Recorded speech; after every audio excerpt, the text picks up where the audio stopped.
Good evening, everyone, and welcome to Life Groups for the month of May. I pray that everyone has a good fellowship this evening, and I'll just give you a heads up that in the month of June and July, we will not be having lessons or devotionals during our life groups, but we're going to try to give you an opportunity to grow the life groups, and we're just going to be having fellowships. So everyone will still meet the first Wednesday in June like normal, and the first Wednesday in July just like normal. But instead of having a lesson that you guys will be watching or discussing, you'll just have a time of fellowship as we did last year. And I invite you, and the reason again we're doing this is to encourage you to invite somebody, and let's grow our life groups by a little bit. Tonight I want to talk to you on this thought of you reap what you sow, more than you sow, and later than you sow. Let me read some scripture to you. Galatians 6 verses 7 and 8 says in the King James, "Be not deceived, God is not mocked. For whatsoever a man soweth, that shall he also reap. For he that soweth to his flesh shall of the flesh reap corruption. But he that soweth to the Spirit shall of the Spirit reap everlasting life." The New Living Translation says it this way: "Don't be misled. You cannot mock the justice of God. You will always harvest what you plant. Those who live only to satisfy their own sinful nature will harvest decay and death from that sinful nature. But those who live to please the Spirit will harvest everlasting life from the Spirit." Now, we've all heard the phrase, "Well, you reap what you sow," right? As a matter of fact, we've probably all said that before to at least one other person in our lifetime. And we just read, it's a principle that it comes from Scripture. It's a principle of life, you could say.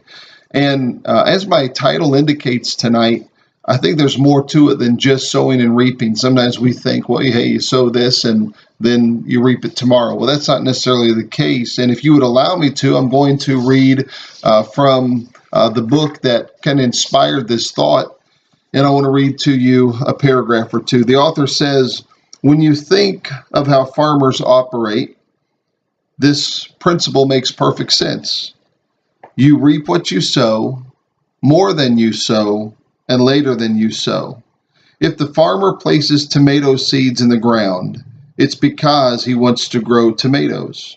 He will harvest the product of the kind of seed that he has planted.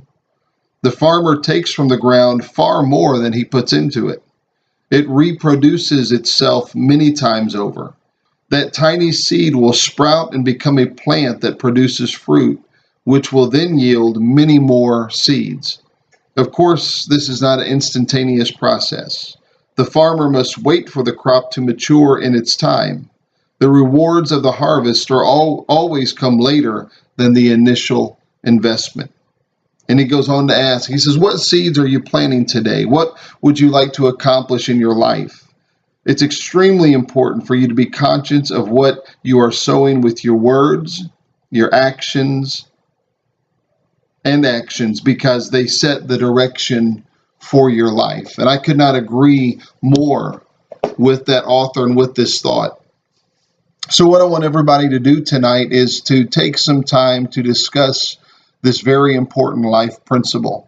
And what I want you to keep in mind three additional points to this life principle of sowing and reaping more and reaping later.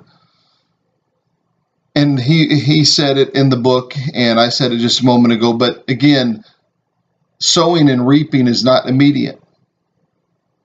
Therefore, it doesn't matter what age you are.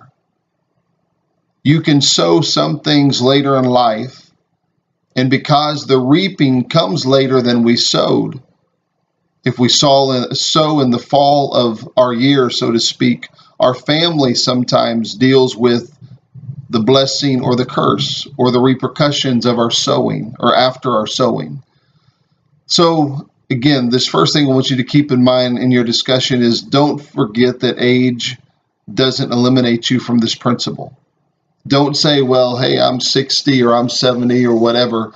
Again, we can sow things later in life, and because the reaping process takes place later, sometimes our families deal with good things such as blessings and a bountiful harvest from what was sown, and then sometimes they deal with the curse and the repercussions and the bad things that came from our sowing. So again, age does not eliminate you from this principle. The second thing I want you to keep in mind is that this term of reaping is not a bad word. As I was thinking about this thought and this lesson, it came to my mind that many times we associate sowing with reaping in life in a negative sense. As a matter of fact, a lot of the times, I don't guess most of the time, but a lot of times we say, you're going to sow what you reap, and we use it in a negative sense. We use it in a negative context. And again, it does not have to be that way. We can sow good seed and we can reap a good crop, or we can sow bad seed and we can reap a bad crop. But the term reaping itself isn't bad, but I think, again, how we use it so often gives it a negative sense. It really just depends upon the seed that is sown, and you reap then whatever you sow. And then the final thing that I want you to keep in mind while discussing this principle is that sowing and reaping applies both to the natural and the spiritual. We just read it in the Bible, in Galatians, in the beginning. And that was a scriptural application, or a spiritual application.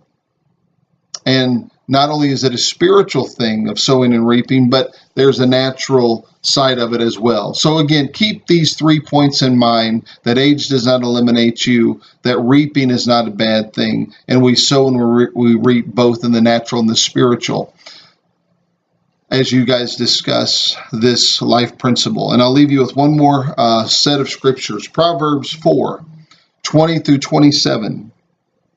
And the New Living Translation says, "Pay attention, my child, to what I say, and listen carefully.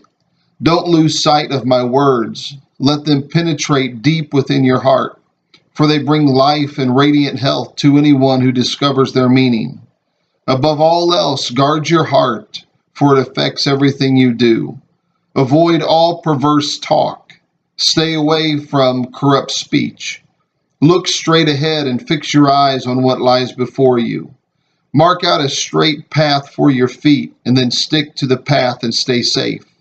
Don't get sidetracked. Keep your feet from following evil." Again, that was Proverbs chapter 4, verses 20 through 27 in the New Living Translation. And the words I just read you are good words from a father, and words that, if they're heeded, will help us, every one of us, to reap a good and bountiful harvest both spiritually and naturally. So again, I hope you have a great discussion. I think this is a great life principle for a 10-year-old to a 100-year-old to always try to live out. God bless you, and look forward to seeing everybody on Sunday.